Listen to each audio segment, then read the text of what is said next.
ngayon, pagdidilim, dapat kung mo tawag tanggalin, diluwagan ko lang kasi para ano, hindi, masisira yung stud. Mamaya na pag nakaangat, diluwagan lang natin, tatanggalin natin pagka ano.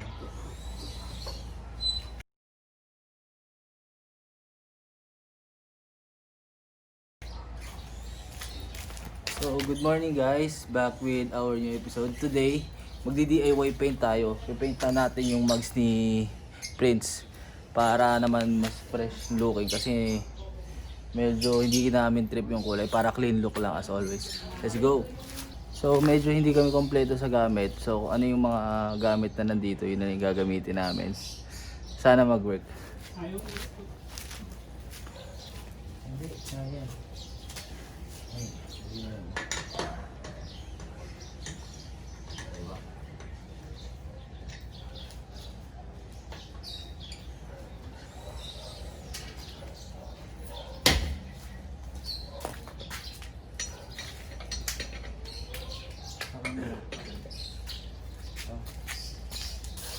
Kabila.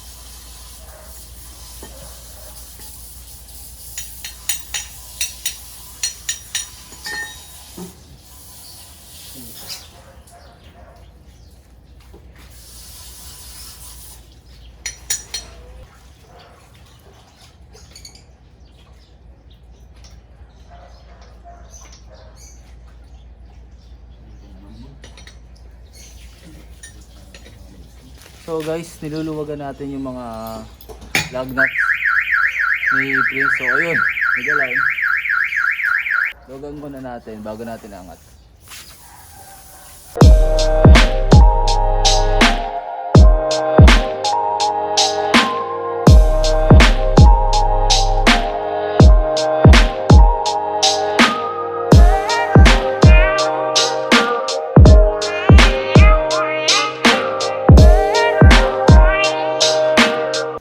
So natanggalan namin yung dalawang gulong guys. Dito muna kami sa side na to dahil kulang nga kami sa gamit. Ito muna yung ipipaint namin. So medyo sketchy setup namin for lifting the car. Kasi wala nga kami masyadong gamit dito. Pero kung kompleto naman kayo guys, yun, mag jack stand kayo para mas solid. So simulan na natin yung pagliha dun sa mugs. Ito na yung mugs guys. Simulan na natin siya sandpaper. By the way, yung mga spray can pala, tinapat muna namin siya sa araw kasi nga baka mamaya may mga buo-buo dun sa loob. Para matanggal yun, binilad muna na namin siya sa araw. Let's go.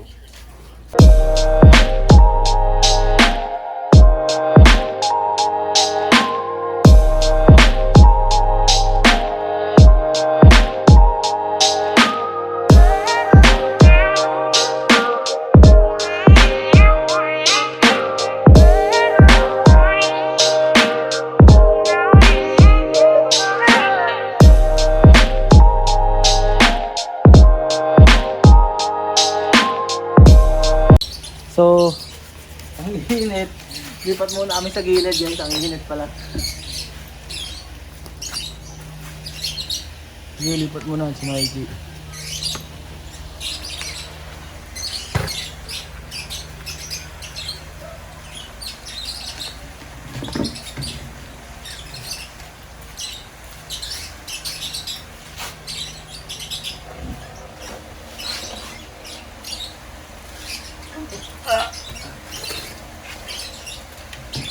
Tahalan talaga dito.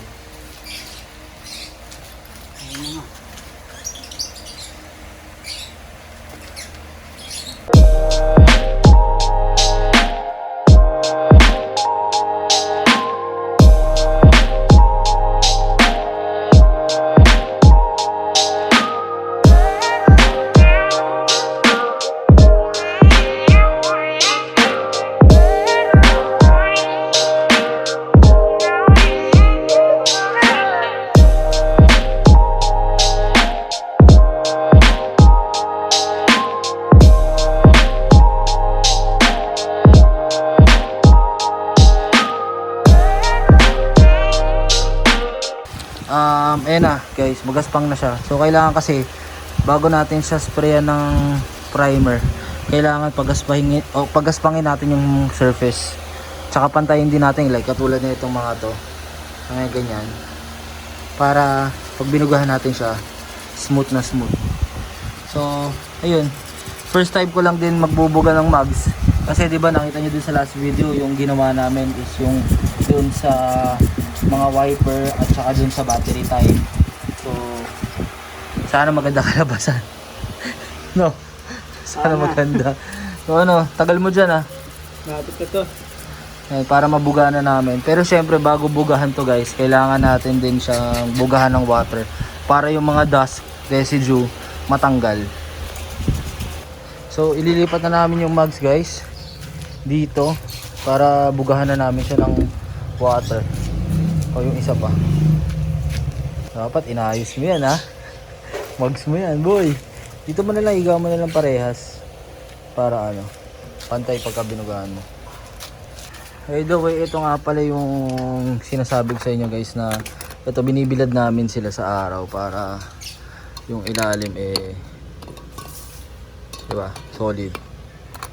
So primer, for primer gray yung gagamitin namin, and then for the mugs, ito magsi-silver kami. One color na lang para labas na labas or maging malaki yung itsura ng mugs pagka binugan. Isang color lang. Sige, buga mo.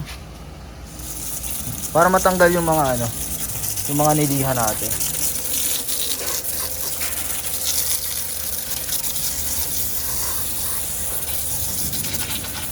Ayun oh. Mukhang makintab pero pag natuyo yan, magaspang yan. So ayan guys, nabalutan na namin yung valve stem ng scotch tape tsaka yung mga gilid. Para syempre pag nagbuga tayo hindi tamaan yung tire. So bubuga na natin. Isang ano muna. Bismillah ha. Para maayos to.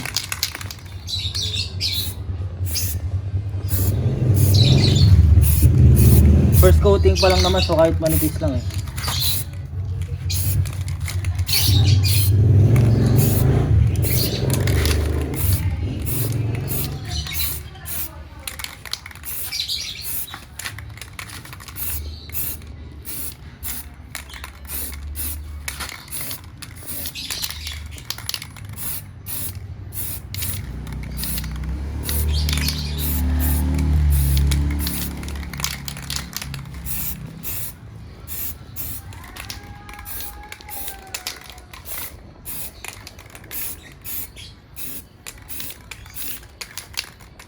Veterans ha.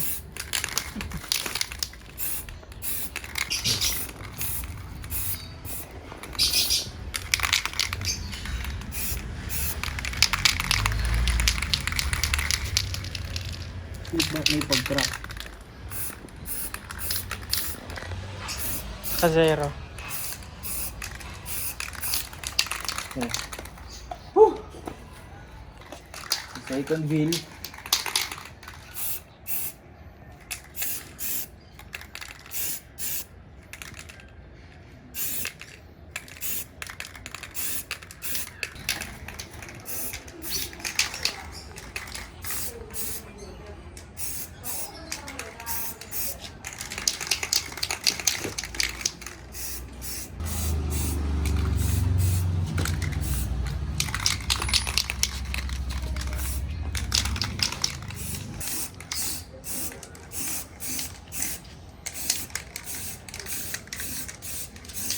Okay. So, manipis lang muna. Patuyuin muna natin, 10 minutes yan. Tapos, bugahan natin ang second coat. So, tapos na yung second coat, kinapalan ko na. Siguro mga 3 coats yung gagawin ko rito. Para mas solid. So, ayun guys.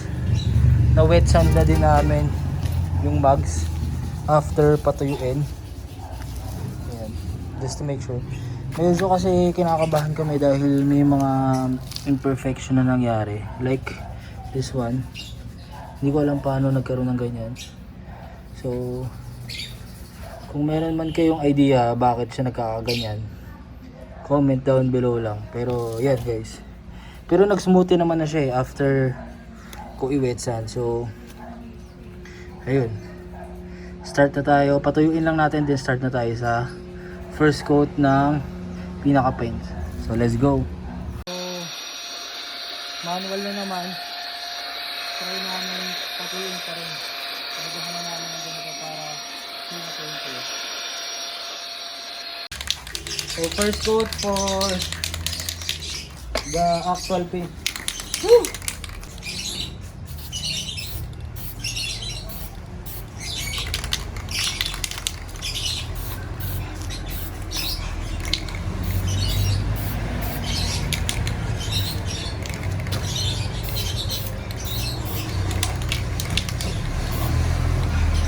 Ang hirap pala nito.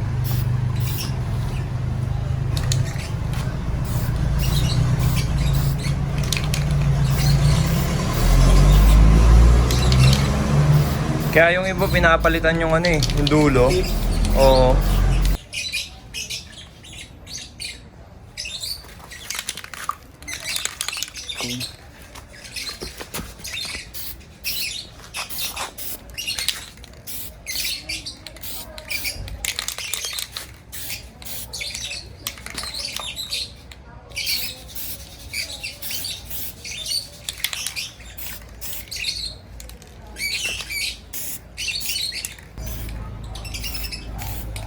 Ay naka.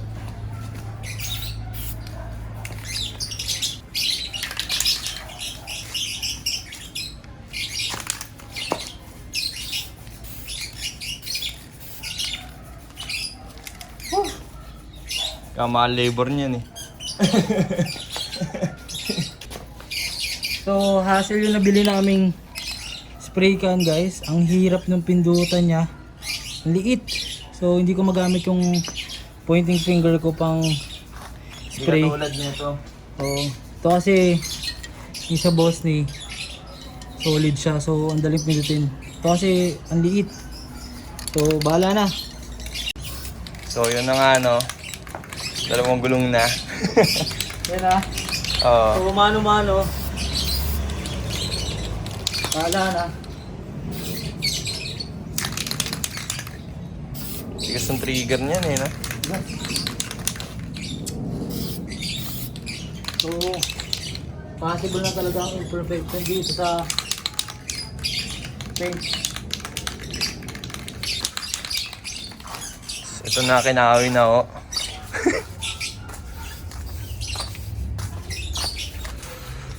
Nakakalawang na. Brake.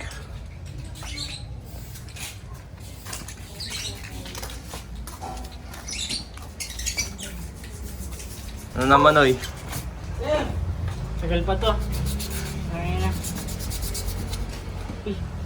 Isang gulong pa lang yan ah. Kaya nga eh. Pagod. Yung stock. Ito na siya ngayon. So, Mukhang bago na. Hotheads Auto Body Works. Actually, okay din eh, no? Okay din. Okay din yung nilabasan. Hindi nga lang talagang patuyuin muna natin sa second coat ulit. So, ito na yung kanilabasan. 3 coats. Solid naman siya. Not bad again for the first timer.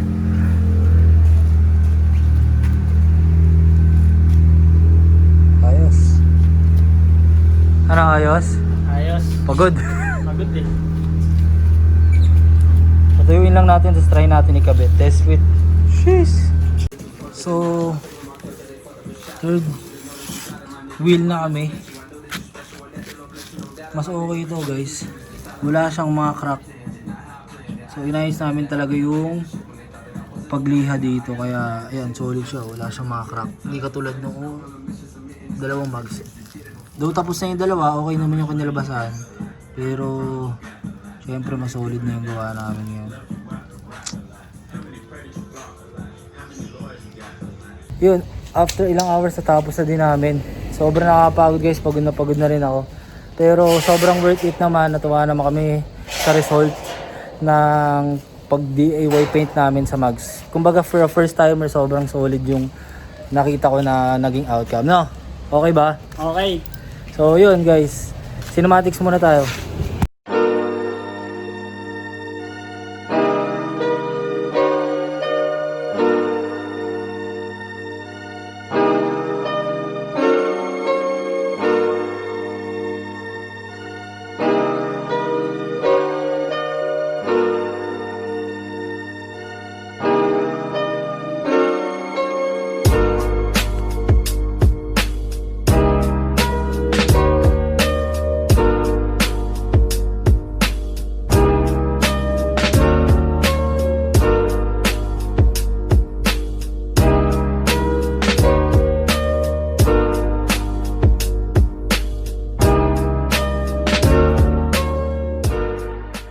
Ayun guys, happy ka ba sa kanilabasan? Grabe, solid. Sobrang solid. Ayun siya, oh. Well, okay naman siya for amateur paint and DIY. So yun lang guys, ang lakas na ng ulan, di na rin namin nalinis yung auto dahil nga umuulan. Pero next time siguro, kukuha na namin siya ng video pagka malinis na siya. Again, thank you for watching this video guys, and don't forget to like, Comment and subscribe. peace.